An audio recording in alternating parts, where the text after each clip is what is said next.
wasallam. Qala usdawu sapa sahabat Nu'man. Dawe ngeten sami'tu mireng sinten ingsun. Mireng ing sapa Rasulullah sallallahu alaihi wasallam. Yaqulu kang dawuh sinten Kanjeng Nabi Muhammad sallallahu alaihi wasallam. Dawe Kanjeng Nabi al halalu bayyinun wal haramu bayyinun wa bainahuma gini sampean mustabihat napa musyabbahat. Nah, biasanya mustabihat kalau di Arba'in Nawawi. Al halalu utawi perkara kang halal. Utawa barang halal. Bayyinun iku pertelo jelas. Wal haramu lan utawi perkara kang haram bayyinun iku jelas. Wa bainahuma lan iku tetep ing dalem antarane halal lan haram. Wa bainahuma lan iku tetep ing dalem antarane halal lan haram. Musyabbahatun utawi pira-pira perkara kang den serupakake. Musyabbahatun utawi pira-pira perkara kang den serupakake.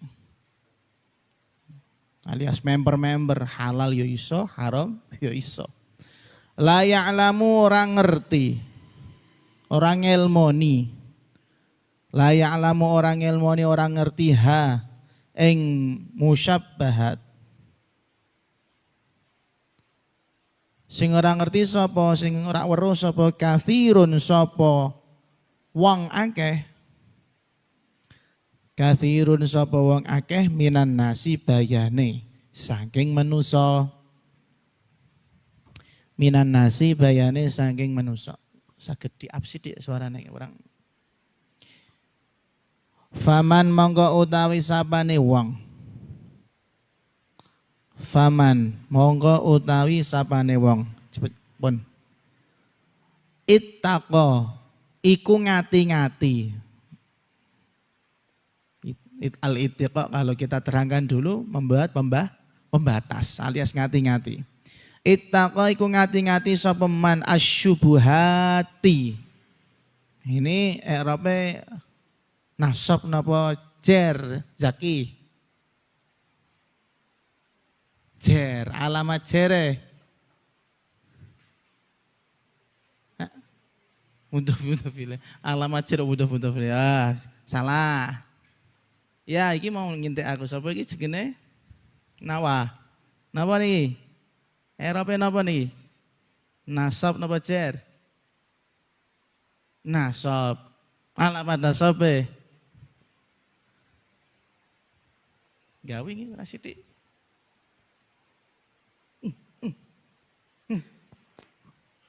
Isim napa fi'il lagi? Syubuhati. Isim. Alamat isime? Al. Isim napa? Ah, iki. Mufrad jamak napa? Jamak napa? Ah, mirip dengan jamak muannas salim. Lah, jamak muannas salim i'rab nasabe pripun? Ra'aitu muslimatin. Berarti apa? Ini apa? I'rab napa niki? Nasab. Alamat nasabe kasrah karena mirip mulhaq bi jami muannas salim. Barakallah. Keren Al-Fatihah.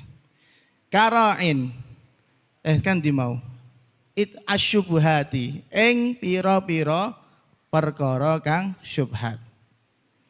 Terusane faqad istabro'ah monggo teman-teman was amrih kebebasan sapa man mencari pembebasan, cuci tangan.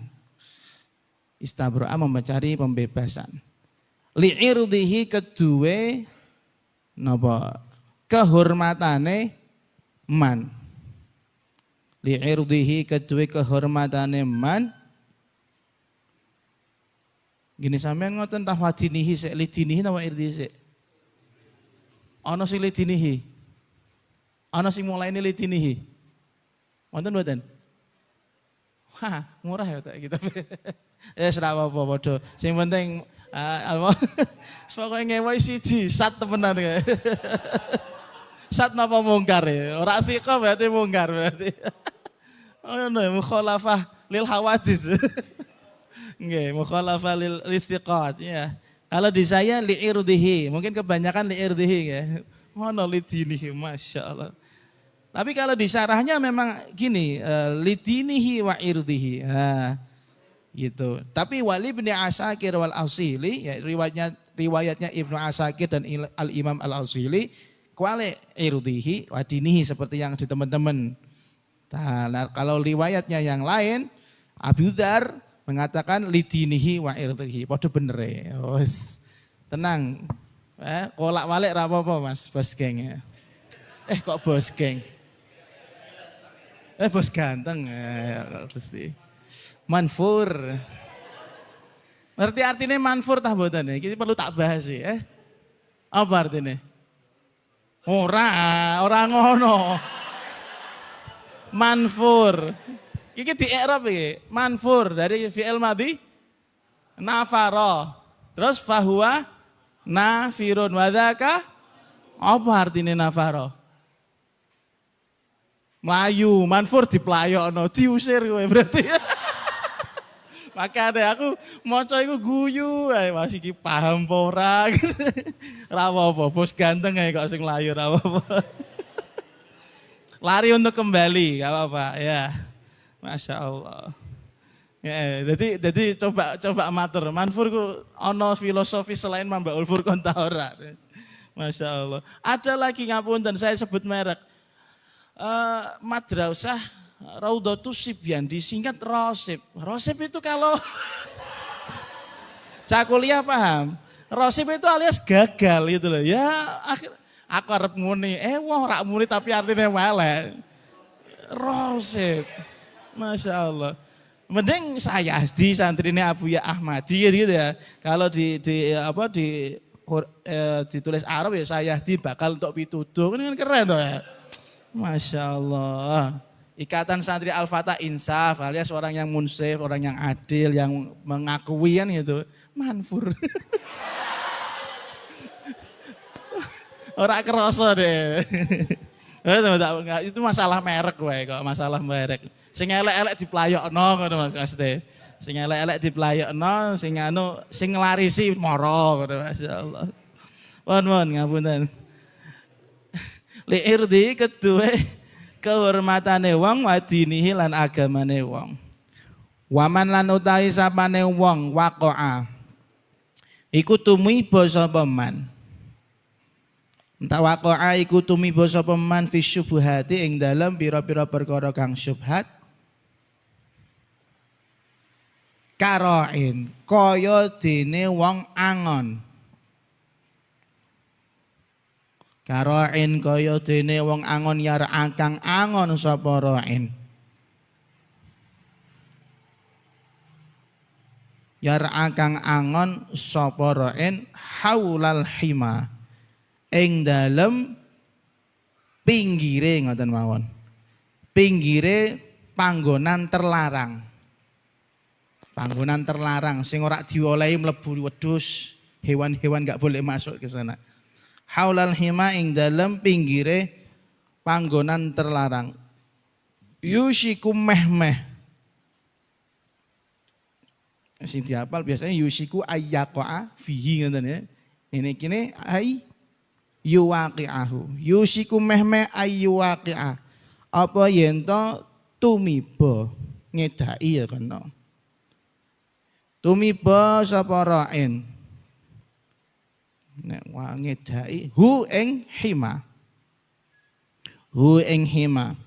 Ala eling-eling. Ala eling-eling wa inna likulli malikin. Sak temene iku kedue saben-saben raja. Ala wa inna likulli malikin eleng-eleng sak temene iku tetep kedue saben-saben raja. Himan apa? Panggonan terlarang. Himan, panggonan terlarang. Ala eleng-eleng gini sampean wa inna apa wa anna? Ono sing anna boten? Manfur boten. Inna ya, inna nggih. Enggak ada yang anna. Nah, di sini di matan saya anna. Tapi ya hafalan kita inna. Wa inna himallahi lan sak temene larangane Gusti Allah. Lan sak temene larangane Gusti Allah. Fi ardihi ing dalem bumine Allah. Wonten fi ardihi nggih? Wonten. Fi ardihi ing dalem bumine Allah maharimuhu iku pira-pira perkara kang den haramake Allah. Maharimuhu iku pira-pira perkara kang den haramake Allah. Ala eling-eling wa inna fil jasati lan sak temene iku tetep ing dalem awak anggota badan. Wa inna fil jasati lan sak temene iku tetep ing dalem anggota badan mudghatan. Kenapa kok dinasab? Jadi isime inna. Mudghatan apa daging sak kepel. Mudghah. Dimplok sak kepel. Wa idza saluhat. Ngene saluhat napa salahat? La fathah nggih. Idza salahat nalikane apik apa mudghah? Salaha mongko dadi apik. Salaha mongko dadi apik al jasadu apa anggota badan. Kulluhu hiya sakabehane jasad. Wa idza fasadat lan nalikane rusak apa mudghah. Bismillah. Wa idza fasadat lan nalikane rusak apa mudghah fasadah mongko dadi rusak al jasadu apa anggota badan. Al jasadu fasada mongko dadi rusak al jasadu apa anggota badan kulluhu hiya sakabehane jasad. Hala eling-eling. Wahia utawi mudghah al qalbu iku ati. Ngoten ya. Al qalbu iku ati, tapi kalau dicari di kamus apa artinya? Jantung ngoten Om Jun, bener? Betul ya, jantung. Karena ada perdebatan. Hati menurut bahasa Arab dengan bahasa Indonesia itu beda berarti. Maka yang ini yang mana yang dimaksud? Nah itu sampean kudu maca kitab Imam Ghazali. Wah, di kitabnya Imam Ghazali itu wah luar biasa, posing. sing maca posing ya, sing maca betul-betul posing. Beliau tuh menjelentrehkan hati itu bagaimana, kemudian istilahnya yang benar bagaimana, penggunaannya untuk apa, terus apakah benar hati itu tempat untuk berpikir dan lain-lain. Wah, penjelasannya jelimet. Laisa hadza babuhu, ini bukan tempatnya untuk menerangkan. Soalnya ra iso tak terangno angel gitu deh. Susah ya. Kita lanjut dengan sebuah hadis ya, sebuah hadis yang mana ini dikaitkan dengan kitabul iman. Nyambungnya bagaimana? Kan gitu kan? Nyambungnya bagaimana? Gini, tadi di spoiler ya, spoiler atau pembukaan atau mukadimah daripada keterangan ini. Jadi bahwasanya kita tuh iman, mahalul iman fil qalb, makanul iman di hati. Tempatnya iman itu di hati. Lah hati itu di mana gitu. Dideskripsikan oleh Rasulullah melalui dawuhnya ini nanti yang mana termasuk dalam satu lingkup besar hadis al-halalu bayyinun wal haramu bayyinun. Intinya gini, kalau memang hati itu iman betul-betul, benar-benar percaya kali Gusti Allah, iman dan takwa Allah, maka apapun yang ada di dalam hati, baik itu masuk atau keluar dari hati, semuanya akan baik. Makanya konklusinya Kanjeng Nabi mengatakan, idza sholahat sholahal jasadu kullu. Ketika hati itu baik, maka semua badan juga baik gitu. Maka hati itu juga milih-milih. Kalau memang hati kita itu betul-betul hati yang iman, penuh ketakwaan, yang dicari juga makanan halal, yang diminum juga makanan halal, pakaiannya juga pakaian yang halal. Tidak mungkin mau yang syubhat-syubhat itu tidak mungkin, karena punya iman.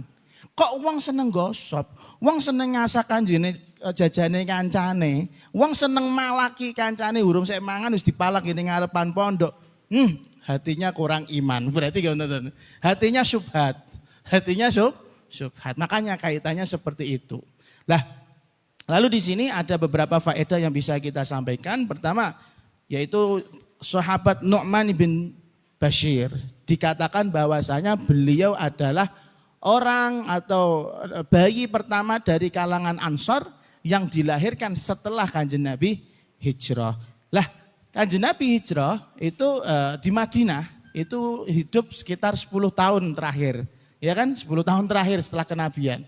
Kalau 13 atau 12 tahun di Mekah, sisanya di Madinah. Berarti Nu'man bin Bashir mendengarkan hadis ini umur piro kira-kira? Masih kecil. Nah, di sini ada satu ilmu baru di dalam ilmu hadis yang bisa kita pelajari, bahwasanya sihhatu tahammulis shabi al-mumayyiz. Bahwasanya ilmu yang disampaikan oleh anak kecil yang tamyiz itu bisa divalidasi, bisa diamalkan. Coba kalau ilmu ini, kalau misalnya syaratnya hadis yang boleh menceritakan hadis adalah orang yang balik akil gitu. Nah ini hadis ya mesti hilang, ya, mesti hilang karena yang nyeritain beliau menerima hadis ini ketika beliau masih kecil. Terkadang malah cah cilik itu lebih tamyiz daripada orang tua. Loh iya, orang tua 90 tahun karek pikune ya. Hah? Orang tua 90 tahun karek pikune. Utawa wong tua-tua kayak saiki kakek ngapusine. Nah, bukan soduk, bukan istiqo tapi kadzab. Nah, mending diceritani cah cilik-cilik seperti ini. Maka betul tahammulus shabi atau apapun yang disampaikan oleh anak kecil, kalau memang dia tamyiz, bisa membedakan mana yang benar, mana yang salah, dia pinter, dia hafal, maka ilmunya bisa kita laksanakan dan kita amalkan. Berapa banyak orang-orang yang sudah menerima hadis anak-anak kecil itu? Di dalam ceritanya para sahabat dan para rawi hadis. Oke. Imam Bukhari juga sudah berani mulai tahdis, menceritakan hadis, memberikan fatwa itu mulai umur 12 tahun. Di saat memang mana umur 12 tahun masih main lato-lato ya. Nah, nonton ya. Itu enggak, Masya Allah sudah tahdis. Jadi memang beda-beda ya, beda-beda. Kalau kita mengatakan yang boleh memberikan hadis, memberikan ilmu hanya orang-orang yang balik, wah pasti ilmu kayak kateh sing ilang, akeh sing ilang banget. Contohnya hadis ini ya. Maka benar kita harus menerima konsep ini, harus menerima konsep ini. Dan begitu juga ada pelajaran penting bagi kita. Apa? Ilmu niku ndak harus keluar dari orang tua. Sing tua sing ora ngerti, ojo merasa isin, ngoten lho. Jangan sampai malu untuk ngaji sama yang lebih muda. Tapi sing luweh enam mulang sing tua itu sing repot ya, sing repot karena bahasanya mungkin terlalu milenial. Yang pertama, kedua, kadang beda generasi akhirnya enggak nyambung. enggak nyambung. Itu yang saya alami di beberapa tempat itu. Masya Allah. Bon. Ala kulli hal seperti itu. Lalu kemudian Nu'man bin Bashir mengatakan bahwasanya beliau pernah mendengarkan Rasulullah SAW bersabda, yaitu ada beberapa hal. Yang pertama, al halalu bayyinun. Perkara yang halal itu sudah jelas. Yaitu apapun yang datang dari syariat, apapun yang dikatakan oleh Allah, apapun yang dikatakan oleh Rasulullah Sallallahu Alaihi Wasallam, itu halal ya halal, nggak bakal mungkin menjadi haram. Begitu juga sebaliknya, wal haramu bayyinun. Perkara haram juga jelas. Makanya sak wali-waline wong niku boten bakal muni ahallal haram wa harramal halal. Makanya konsepnya itu jelas di situ. Kalau di dalam kitab Manaqib Syekh Abdul Qadir Jailani disebutkan berapa banyak setan mensesatkan orang-orang yang ngakunya ahli thariqah, kemudian setan berubah dengan penampakan yang bercahaya, mengatakan aku ini adalah Tuhanmu, abahtulakal muharramat, aku halalkan semua yang aku haramkan, coba naik kualine kue melu sesat. Merasa punya karomah, iya. Ya, kalau ngomong-ngomong karomah sih saya mau cerita ini ya, Masya Allah. Masya Allah, ini bukan karomah. Jadi siapalah kita kalau bukan karena Nabi Muhammad SAW. Ini kitab, mungkin sebagian dari teman-teman sudah lihat videonya. Ini kitab sudah sampai di tangan Al-Hafidh, cucunya Habib Ali bin Muhammad bin Husain Al-Habsyi. Seperti yang beliau ceritakan di dalam qadimahnya kenapa saya bikin kitab, ceritanya bagaimana. Dan yang terakhir jelas bahwasanya kitab ini tidak boleh disebar luaskan. Makanya cetakannya sangat sedikit. Sangat-sangat sedikit. Sak donya niki yang pertama cetakan pertama itu 10. Itu yang dibawa sama Habib Muhammad bin Al-Ali, Habib Ali Sewun. Dan yang selanjutnya kemarin dicetak sama Mas Iqbal 1, 2, 4 tambah 1 gini sampean 5 berarti 15 cetakan sak donya kono iki tok. Dan memang saya enggak boleh untuk menceritakan. Saya enggak cerita oleh tapi enggak boleh menyebarkan ngoten maksudnya. Enggak boleh untuk saya sebarluaskan. Mungkin akeh salah ya atau gimana ya Allah alam. Terus suatu saat teman kita alhamdulillah Mas Fikri Isbahul Haq ya, ketika dia datang ke rumah izin untuk berangkat ke Hadramaut Tarim Darul Mustafa, datang sebuah warid kepada saya. Perasaan saya itu saya diperintah untuk memberikan kitab Kanzul Mutolsam kepada Mas Fikri Isbahul Haq dan disuruh untuk naruh kitab tersebut di makamnya Habib Ali Al-Habsyi Sewun sana. Singkat cerita, ini kitab nyampe di sana. Saya udah pesan tulung ojo didokok panggonan sembarangan. Selempit-selempit itu ning ndi ngono lho, sing ora ketok wong. Tetap konangan. Ketika konangan dibaca sama Al-Habib Muhammad bin Al-Munsib Al-Habib Ali Al-Habsyi. Masya Allah. Dan konangannya ini seandainya tidak ada orang Indonesia yang nonton, mungkin nggak sampai kepada kita. Makanya kemarin ada yang WA ke pondok, itu orang Martapura itu, Kalimantan Selatan. Termasuk dzurriyyahnya Syekh Muhammad Arsyad Al-Banjari. Berarti ke atasnya nyambung sama Syekh Zaini Abdul Ghani. Masya Allah. Jadi ngono ya, dari Kudus ke Yaman, Yaman ke Kalimantan, Kalimantan ke Kudus, kembali lagi ke Yaman. Oh gitu. Akhirnya yang saya bikin bangga enggak? Kalau bangga enggak, saya takut justru. Kok iso konangan yo? Karena setahu saya kan perintah terakhir enggak boleh disebarluaskan. Ini malah disiarkan langsung sama beliau. Di dalam Al-Bathul Mubasyir di channelnya beliau disebutkan nama saya, disebutkan isinya apa. Dan beliau Masya Allah minta wadu'ihi ya. Saking tawaduknya beliau mengatakan kitab ini tuh fihi sir kata beliau. Ada sir an-nabawi yang ada di situ. Ya semoga saja. Dan alhamdulillah setelah hubungan ini ada beberapa chat dari beliau langsung kepada orang tersebut. Orang tersebut disampaikan kepada kami. Pada intinya semoga kita semua ditakdir bisa sowan ke Sewun sana. Jadi kalau qasidah ya Habibana Ali langsung tinggi ngajengan makome, Masya Allah. Iki ora keramatku, bukan saya enggak punya karamah. Ingat-ingat, yang punya karamah Habibana Ali. Kita hanya sekedar khidmah dan alhamdulillah kalau diterima dan itu harapan kami, monggo diterima. Kalau mau disebarkan luaskan oleh beliau terserah, saya enggak mau tahu. Pokoknya ini adalah bentuk khidmah kita kepada Rasulullah Shallallahu Alaihi Wasallam. Maka perlu sekali kita ini punya ta'aluk, punya hubungan kuat dengan guru-guru.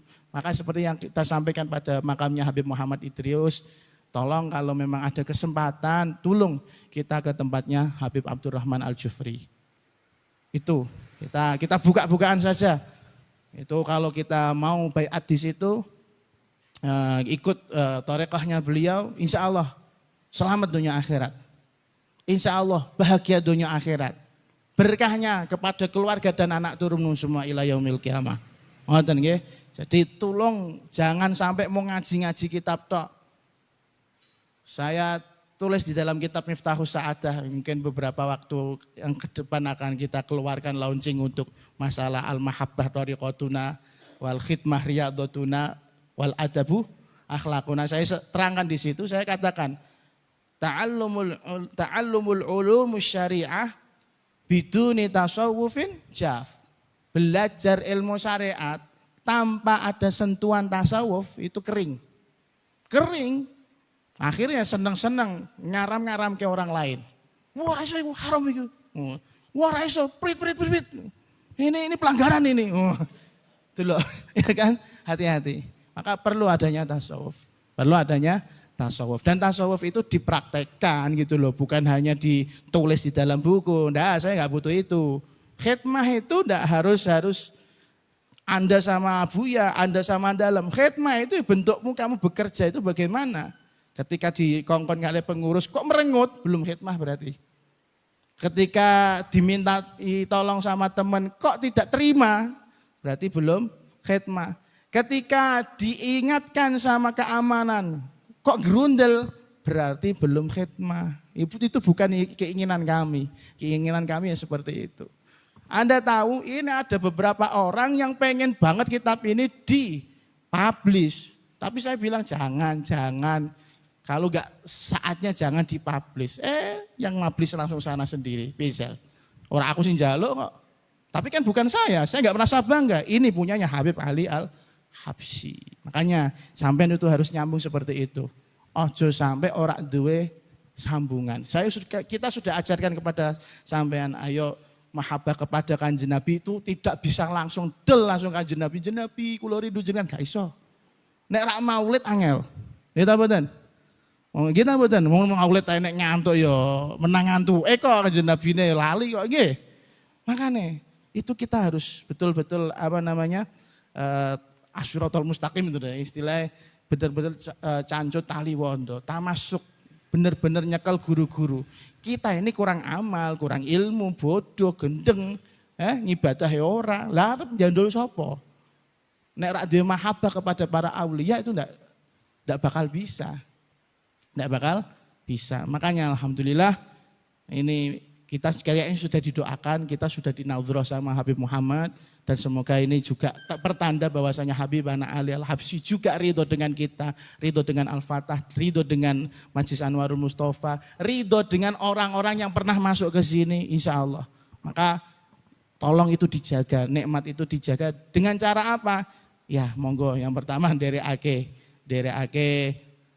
yang seperti saya instruksikan, yaitu yang tadi masalah baiat sama Habib Abdurrahman Al-Jufri. Kemudian jangan lupa khidmahnya diperlebar pandangannya. Khidmah itu bukan melulu murid sama guru, tapi kadang murid sesama murid dengan adik kelasnya, murid dengan, pokoknya seperti itu. Sampean paham maksud saya? Insya Allah. Kan diki mau kok tekan karomah nggih, karomah. Makanya Syekh Abdul Qadir Al-Jailani ketika jenenge digoda sama iblis yang ngembo-ngembo menjadi Tuhan, setan mengatakan abahtulakal muharramat, dipisoi balik ya roh Syekh Abdul Qadir Jailani. Apa katanya? Ikhsa ya lain, picek kowe. Picek kowe kasane. Ciloko kowe, benjut dasmu. Terus ditanya, kok bisa tahu kalau ini adalah setan? Terusannya dawuh pripun? Min qaulihi abahtulakal muharramat.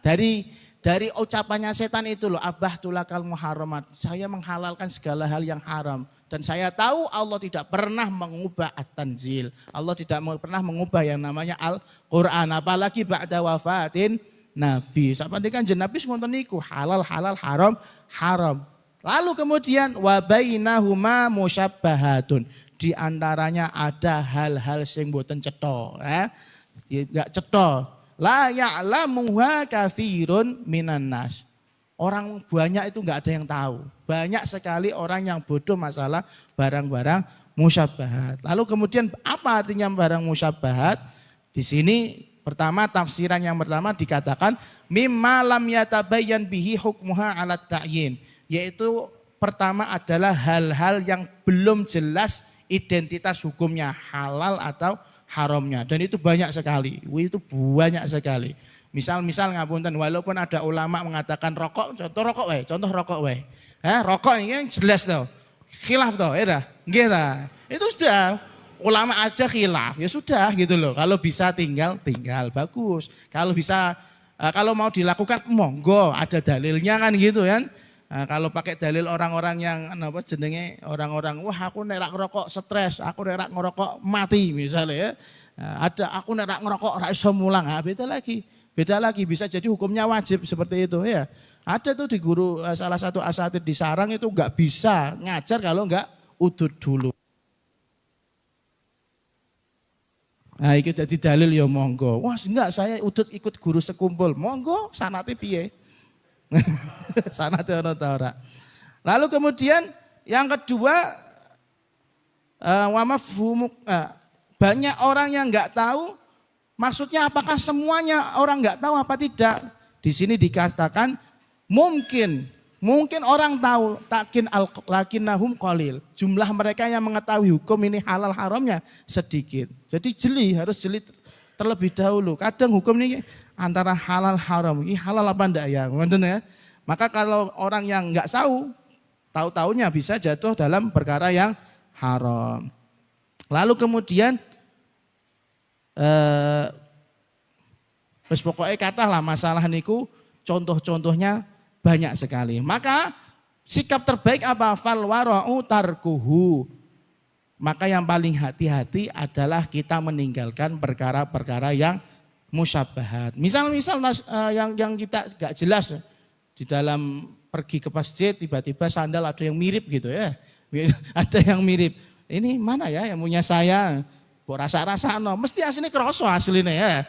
Mesti kroso atau memang itu perasaan itu sandal saya tapi ketika saya pakai kok rasanya enggak enak. Yaudah itu berarti termasuk barang-barang yang syubhat tinggalan gitu loh. Ngapain mbok gowo? Kadang pikirannya iku aneh kok. Aku terus genkus digawe iki tak gowo ora kan ngoten ya. Wah iki mosok bales-balesan sih konsepnya kan dia sendiri mungkin enggak jarak gowone kan gitu. Enggak jarak. Lalu kemudian Kanjeng Nabi ngendikan famanit taqa al musyabbahat. Barang siapa yang membatasi dirinya untuk jatuh pada hal-hal yang syubhat faqadis tabra'a li'irdihi wa dinihi. Maka orang tersebut sudah menjaga harga dirinya dan menjaga kesucian agamanya. Jadi barang syubhat niku yuk remeh sebenarnya. Remeh. Maka yang mau sampah-sampah itu hanya pemulung.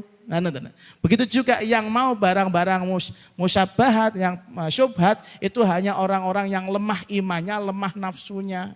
Menerapopo, geragas lah sing penting aku oleh. Kan ada seperti itu ya. Ada orang antri kupon ya.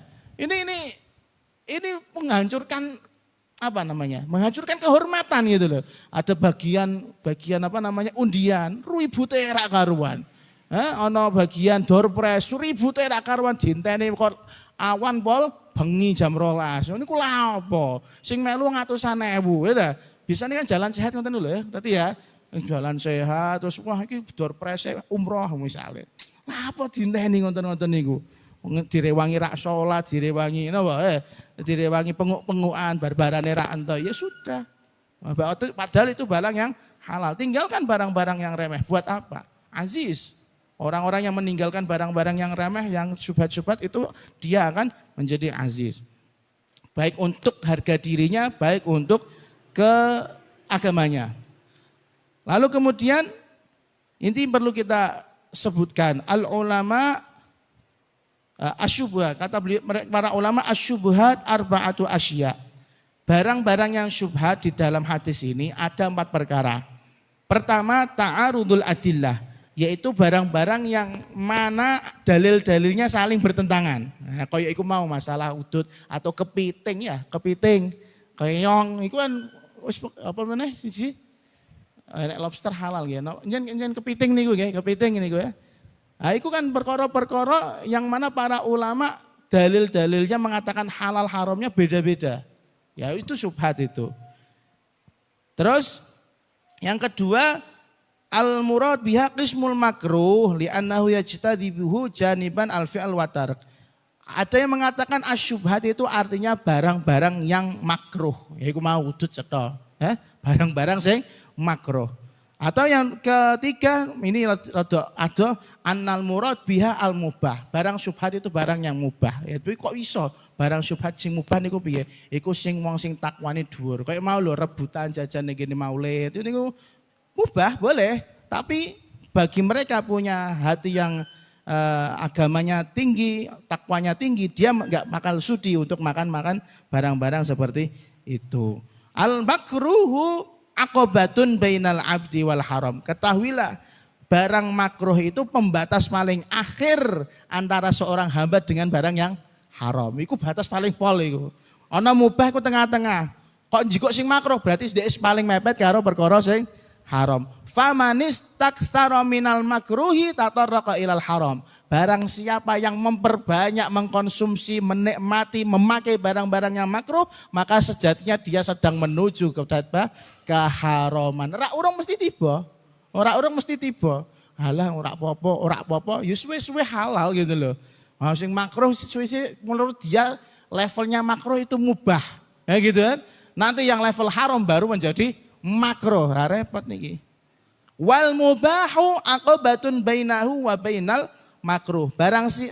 Kemudian barang mubah itu adalah pembatas paling akhir antara seorang hamba dengan barang yang makruh. Barang siapa yang memperbanyak barang yang mubah-mubah, tatarraqa ilal makruh, maka dia sedang menuju kepada makruh. Nek wis terbiasa makruh, wis-wis ya ngene haram ora krasa. Makanya agama itu jangan terlalu digegampang, tapi jangan terlalu dianggap sulit. Misal, wah ana wong kecanduan ngombe minum-minuman keras, jelas haram. Terus jarine nek ora ngombe minuman keras ora nikmat, ganti degan kelapa gini. Loh iya toh, ya. Ganti degan kelapa gini. Nek pengen rada keras sithik Coca-Cola gini. Ya ngono ra sing jelas-jelas ngerusak loh ya. Ya kan minuman-minuman bersoda, berkarbon apa? Asbol lah berkarbon niku wis pokoke.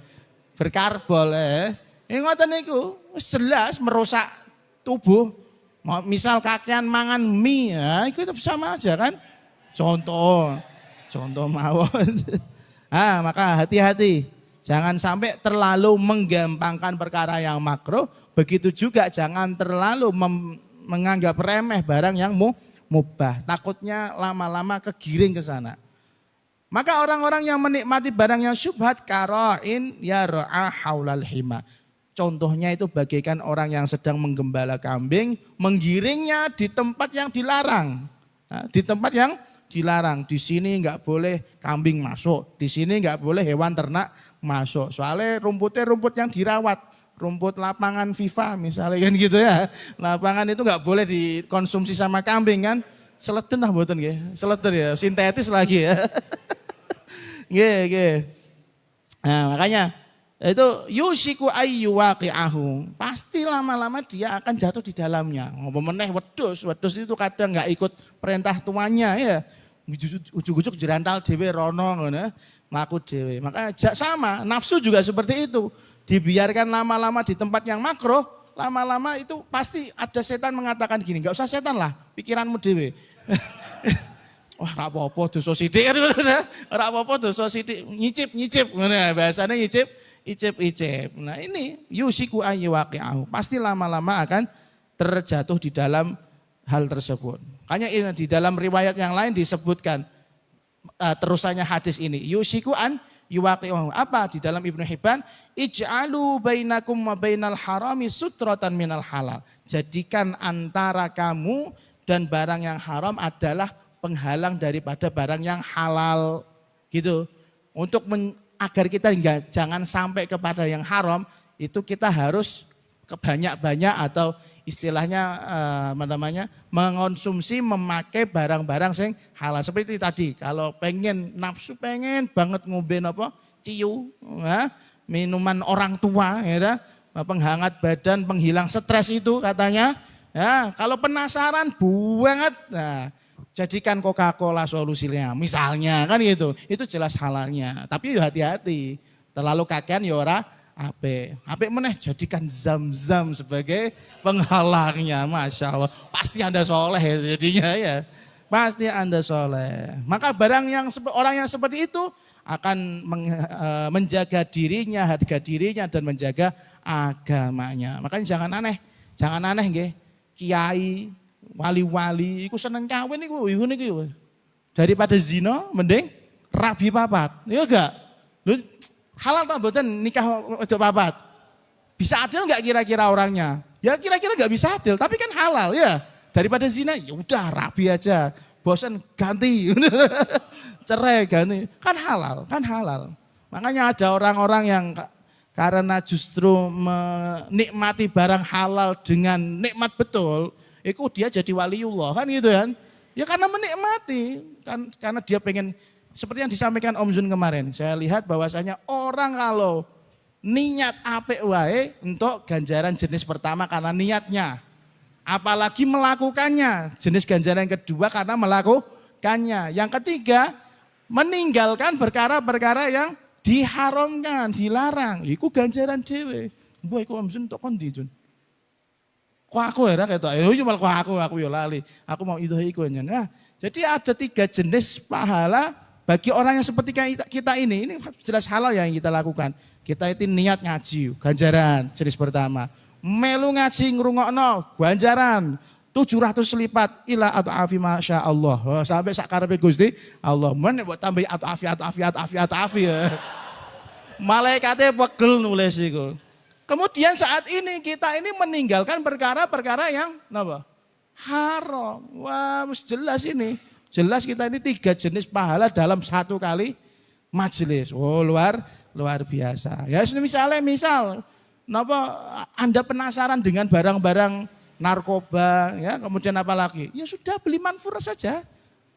Beli manfur saja. Loh iya, saya promosikan boleh ya? Tapi dapat royalti gak saya ini? Masya Allah, beli manfur saja. Jadikan perkara-perkara yang halal itu dinikmati. Makanya wong-wong kiai-kiai niku anake sembrindil lah. Kayak ancen dolanane sing nang omah yo bojone iku lho. Mulai wiki-wiki dadi anak, wiki-wiki dadi anak. Anak iso 11, 12, 20. 100. Petang puluh kok dizakati siji ngono. Loh, nek 40 kambing zakati siji ra. Oh, ya Allah. Nah. Terus Al-Imam Al-Qustulani mengatakan, billahi demi Allah, malam ta'lam hillahu yaqinan utrukhu. Ketika kamu pada hal sesuatu belum tahu halal haramnya, belum jelas bagimu, utrukhu, tinggalkan saja. Katarkihi sallallahu alaihi wasallam tamratan khasyatas sadaqah. Seperti halnya Kanjeng Nabi meninggalkan kurma yang ditakutkan itu dari barang yang sedekah. Begitu juga ada suatu cerita. Saudarinya Bishr Al-Hafi. Ukhtu Bishr Al-Hafi pernah bertanya sama Imam Ahmad bin Hanbal. Bishr Hafi ku yo wali, Imam Ahmad yo wali. Kata beliau, ya Imam Ahmad, kita ini kalau malam-malam memintal, menenun lah kasarnya, apa memintal. Jahit di waktu malam. Tapi karena kita nggak punya lampu, kita tuh kadang memanfaatkan lampu penerangan yang dihidupkan oleh pemerintah dari bukit. Bolehkah kami memintal atau menenun barang-barang tersebut dengan kelebatan cahaya yang dari kejauhan tersebut? Paham nggak sampean? Jadi pemerintah itu bikin lampu dari kejauhan. Kemudian ayang-ayangnya geni niku tekan ngene omahe saudarinya Bishr Al-Hafi. Dia menenun dengan cahaya yang sangat-sangat redup sekali dengan itu. Bolehkah, halalkah bagi kami untuk memintal benang pada saat itu dengan memanfaatkan pantulan cahaya yang jauh itu? Apa kata Imam Ahmad bin Hanbal? Man anti afakillah. Kowe iku sapa kok iso takon koyo ngono? Ya gak masuk akal gitu loh. Wong kita ini kalau bisa gadol wifi di kelurahan gadol kok ya. Wah ini Masya Allah. Ya, ya kan ngono ya, penerangan nggak langsung di bawah penerangan itu langsung, enggak, dari jauh dari rumahnya. Kok kono takonan ngono. Terus kemudian dijawab sama saudarinya Bishr Al-Hafi. Ana ukhtu Bishr Al-Hafi, saya ini saudarinya Bishr Al-Hafi. Makanya saya tanya jenengan ya Imam, halalkah bagi saya untuk menenun, memintal, membuat kain dari wol dengan memanfaatkan pencahayaan yang jauh dari atas sana, dari atas rumah saya. Kemudian apa yang terjadi sama Imam Ahmad? Fabaka, beliau nangis. Waqal membaitikum yakhruju alwara as-sadiq la taghzili fi syu'aiha. Sungguh saya bersaksi dari rumah kalian memang muncul wali-wali yang warok, wirai yang jujur, bukan wirai yang gae-gae ya. Wirai ku ana sing gae-gae, ana sing jujur, sing gae-gae iki akeh. Pencitraan niku kathah. Maka kata beliau la taghzili fi syu'aiha. Kalau gitu jangan sampai kamu memanfaatkan pantulan cahaya tersebut untuk menenun, memintal kain wol. Itu Masya Allah. Nah Imam Ahmad bin Hambal juga punya cerita yang sama. Suatu saat, mungkin ceritanya tak apa-apa lagi jam itu. Suatu saat Imam Ahmad bin Hambal niku kagungan putra Al-Imam Abdullah. Abdullah ibn Imam Ahmad bin Hambal yang paling alim niki. Lalu kemudian Abdullah bin Ahmad bin Hambal menjadi qadhi, diangkat menjadi qadhi. Wes dadi qadhi ngoten niku wae, tawaduke. Apa yang beliau lakukan? Setiap malam Al-Imam Abdullah ndak pernah tidur di kamarnya. Oh beto nek aku, afian ngisar aku nduwur ya, lanjut toto iki ya. Ancen onone kamare ngono kok ya. Al-Imam Abdullah beliau tidur tidak pernah di kamarnya. Di mana? Di depan pintu rumahnya. Ya maksudnya mboten jobo-jobo teras mboten maksudnya ning jero ruangan tamu lah pintu di situ dia tidur. Kenapa dia tidur di situ? Karena takutnya jika ada keperluan dari abahnya yaitu Al-Imam Ahmad bin Hambal. Lah suatu saat keluarganya Imam Ahmad bin Hambal yaitu istrinya sedang mengadon sebuah adonan roti ya. Lalu kemudian ada bahan yang kurang. Akhirnya ada yang usul, alah ora usah adu-adu tuku-tuku. Njaluk karo Abdullah paling duwe nek dapure ana. Ya. Njaluk karo Abdullah watake duwe. Ayo ya rono. Kutuk rono. Nyuwun. Apa? Yang diminta adalah ragi. Jadi kalau mengadon roti niku butuh ragi. Sira paham ragi butuh duit ae iso tuku roti ngono ya. Oh. Alhamdulillah. Untuk fermentasi nih ya, untuk mengembangkan butuh ragi. Nah, nek kowe mengembangkan awak sama seperti saya juga tahu seperti itu, Bon. Akhirnya yang terjadi ragi tersebut masuk di dalam adonan tersebut. Kan barang remeh tuh ragi tuh. Kemudian ketika sudah jadi itu makanan, dihidangkan di hadapannya Imam Ahmad. Enggak langsung dimakan, enggak seperti Anda ya. Ono KFC, wah langsung entek, ora takon halal harame pokoke bablas teh. Apa meneh ono sing bentuke mel-melan, dimel ngene tengah dalan luwih puas ya. Selain mendolimi juga kenyangan gitu kan.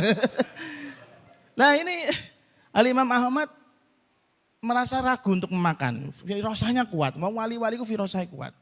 Akhirnya dilihat, ini bahannya ada yang bukan dari rumah kita, ada. Apa ragi yang kita minta di anak jenengan Abdullah. Kata beliau, saya enggak sudi untuk makan ini. Saya enggak sudi untuk makan ini.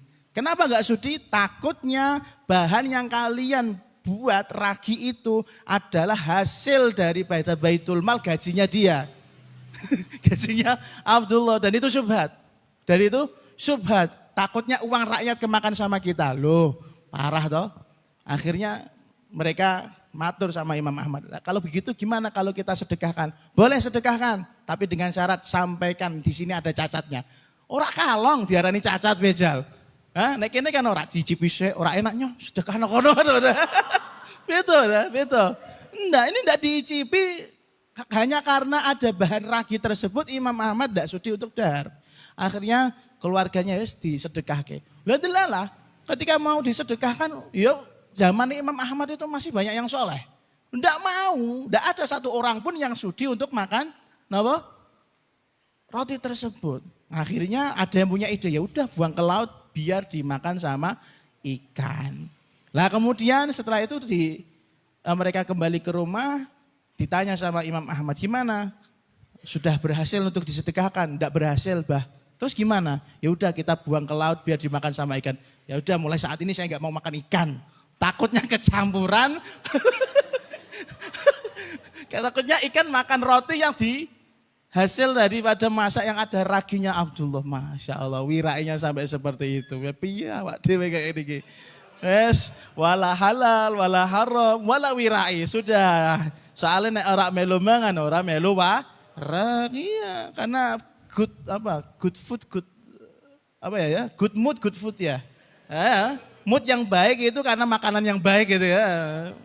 Makanan yang lezat, masuk. Masya Allah, Masya Allah. Ya Allah, ya Allah. Nah, di sini juga ada cerita yang lain. Ada seorang yang namanya Malik bin Dinar. Beliau selama 40 tahun di Basrah tidak pernah makan buah-buahnya yang ada di Basrah. Buah-buah yang tumbuh di Basrah. Saking wirainya, takutnya ya wis ngono iku padha halal ta ora harame. Lalu kemudian di zamannya Sayyid Siddiq Khan yang pengarang atau pensyarah daripada kitab Aunul Bari juga bercerita bahwasanya di zaman beliau ada seorang wanita dari Aijiyah. Dari Aijiyah hidup selama 30 tahun tidak pernah makan daging di kota suci dan tidak pernah makan buah-buahan di kota situ. Bukan kota suci. Tidak pernah makan daging dan tidak pernah makan buah-buahan yang mana tumbuh dan datang dari daerahnya dia, yaitu Aijiyah. Kenapa? Soalnya orang-orang Aijiyah zaman dulu ya, la yuwarrisuna albanat. Mereka tidak memberi bagian warisan kepada anak-anak perempuannya. Oh, sing ngamal elek kono, nek misalono pakanan saka kono ndek emoh mangan. Wah, aku nek mangan manganane wong sing maksiat ngono iku melu dosa. Piye jan? Kita kan ndak. Dari Pak Bupati ya, iya berapa? 1 M. Wah, gak apa-apa. Kita terima, kita doakan. Semoga periode kedua jadi lagi kan gitu ya. Masya Allah. Paham cerita yang terakhir ini tadi ya? Seorang wanita selama 30 tahun tidak sudi untuk makan makanan yang datang dari daerahnya. Karena daerahnya dulu terkenal dengan apa? Orang-orang yang tidak memberikan harta warisan kepada anak-anak perempuan. Masya Allah, sampai sejauh itu. Nah kayak awak ada kondi gribik, waduh, paham gribik tak? Wah, rak paham ya. Gribik itu dulu tempat dolinya Kudus. Loh iya, dulu dolinya Kudus tuh gribik dulu. Makanya kalau ada orang, misalnya ada orang yang wirai, saya nggak mau makan dari makanannya orang-orang gribik misalnya. Itu bukan wirai ya, tapi menghina itu namanya. Menghina. Allah Akbar. Lalu kemudian lanjut sisa dene nggih. Lalu Kanjeng Nabi memberikan isyarat bahwasanya baiknya diri kita, buruknya diri kita, terus kemudian bagaimana kita tahu caranya ini baik ini enggak, itu ada tatanan, ada skema alami yang muncul dari tubuh kita, yaitu yang namanya sistem hati. Jadi kowe pengen roh barang iki apik apa elek, iku nek pengen ngukur sing temenanan, ukuran dengan hati nuranimu, bukan dengan nafsumu. Gitu loh. Paham nggih sampean? Makanya sebenarnya hati itu mesti ketika melakukan perkara yang baik itu yakin iki perkara apik. Tapi nek nglakoni perkara elek, digolek-golekno dalil sing napa? Apik. Nah, iku berarti wis kecampuran. Paham sampean nggih? Makanya di sini hati itu sebenarnya pasti nyambungnya kok sama Allah Subhanahu wa taala. Maka katakan Nabi, ala wa inna likulli malikin hima. Ketahuilah setiap raja itu punya aturannya masing-masing yang enggak boleh dilanggar. Kemudian ingatlah bahwasanya aturan yang tidak boleh dilanggar dari Allah adalah apapun yang diharamkan oleh Allah.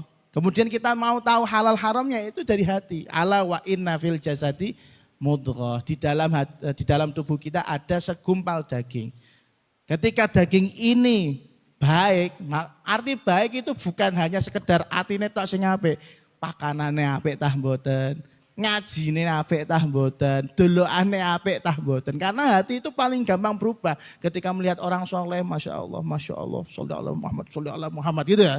Ketika ada goyang erotis, gitu kan ya, ya berubah. Maka itu juga sangat mempengaruhi. Ketika hati ini diberi asupan yang baik, keluarnya baik, saluhal jasadu kullu. Seluruh tubuh akan bertindak sesuai dengan apa yang diinginkan oleh Allah Subhanahu wa taala, biridhoillah gitu maksudnya. Terus wa idza fasadal jasadu kullu. Ketika hati ini segumpal darah ini buruk, maka semuanya juga tidak akan terkontrol. Makanya wong sing lakoni utawa mengkonsumsi barang-barang yang haram niku mesti tasarrufe ning ngene perkara sing haram. Nggih, misal ana duit akeh 1 juta, haram, kok dinikmati angel dijak taat, fix iku. Pasti iku. Nah, misal makanya sampai ini juga didelok ini barang-barang yang dimakan ya. Ketika Anda diajak taat kok angel rek karuan iki, mbok menawa kancamu ora rido karo sampean ketika sampean ngemel iku ya, mbok cegati endi mine, endi baksone, endi ya, itu watake iku, watake. Hati-hati.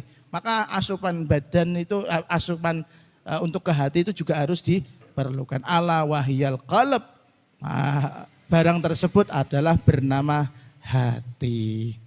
Wal qalbu mahallul aqli. Wis iki masalah khilafiyah enggak usah perjelas lebih banyak lagi.